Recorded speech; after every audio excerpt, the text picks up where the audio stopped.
ڈرامے کی next episode میں آپ لوگ دیکھیں گے کہ آخر کار لائبہ کی دعائیں رنگ لائیں۔ فائز مان گیا ہے لائبہ اور وقاص کی شادی کے لیے۔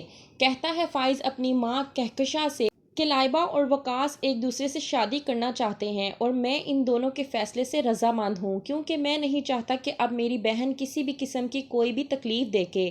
اس لیے میں نے وقاص سے کہہ دیا ہے کہ وہ بابا کے چلیسویں کے بعد آ جائے تاکہ اس کے بعد میں ان دونوں کا سادگی سے نکاح کر دوں۔ آپ کا اس بارے میں کیا کہنا ہے؟ کہکشاں جو کہ اب بھی یہی چاہتی ہے کہ وہ تمام تر جائیداد کی پھر سے مالک بن جائے اور اپنی بیٹی اور اپنے بیٹے کا رشتہ وہاں پر کروائے جہاں پہ اس کی اپنی مرضی ہو، یعنی کہ وہ بالکل اب بھی ہمنا کی طرح کی ہی بہو فائز کے لیے لانا چاہتی ہے۔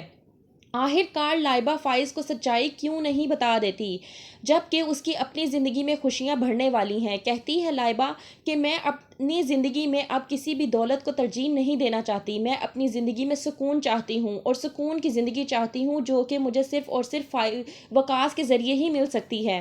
کہتا ہے مدثر حریم سے کہ میری اور آپ کی شادی ہونے والی ہے، ہم لوگ شادی کے بندھن میں بندھنے والے ہیں اور میں چاہتا ہوں کہ یہ شادی کرنے کا فیصلہ آپ کا اپنا فیصلہ ہو۔ میری والدہ کی رائے، آپ کے والد کی یا آپ کے بھائی کی رائے صرف رائے ہی ہونی چاہیے۔ آپ ان کی بات پر زور زبردستی سے مجھ سے شادی کرنے کے لیے تیار مت ہوئیے گا، کیونکہ میں نہیں چاہتا کہ ہم لوگ اپنی پاسٹ کی لائف میں جئیں اور اپنی پاسٹ کی یادوں کو یاد کر کے ہم لوگ اپنی آنکھوں میں آنسو لے کر آئیں، کیونکہ میں آپ کے چہرے پر ہمیشہ کے لیے مسکراہٹ دیکھنا چاہتا ہوں۔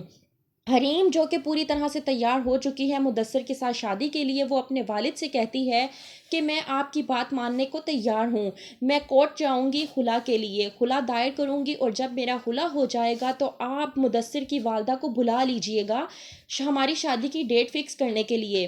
حریم کے والد بہت زیادہ خوش ہوتے ہیں اور کہتے ہیں کہ مجھے امید تھی اپنی بیٹی پہ کہ وہ یہی فیصلہ لے گی اور اس کے اس فیصلے سے میں بہت زیادہ خوش ہوں کہ آخر کار اس نے جو بھی فیصلہ کیا وہ بہت اچھا اور بہترین فیصلہ لیا ہے۔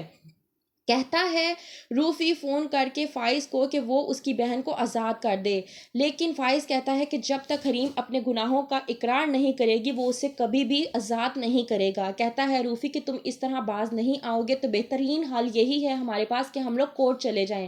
فائز کہتا ہے کہ آپ لوگ کورٹ جا کر بھی دیکھ لیں، آپ لوگوں کو کچھ بھی حاصل وصول نہیں ہوگا۔